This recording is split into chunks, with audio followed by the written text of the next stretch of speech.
turminha do primeiro ano! Vamos conhecer os sons do S? Nós já aprendemos que o S tem o som de S. Repitam comigo. S, como nas palavrinhas sapo, siri e soldado. Mas toda vez que o S estiver no meio das vogais, quem são as vogais? A, E, I, O, U. Toda vez que o S estiver no meio das vogais, ele terá o som de Z. Z. Repitam comigo. Z.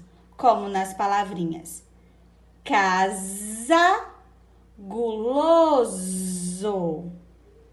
E para o S ter o som de S no meio das vogais, precisamos de dois S's.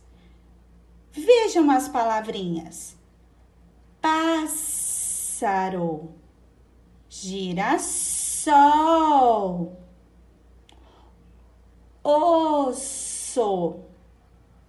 E por hoje é só.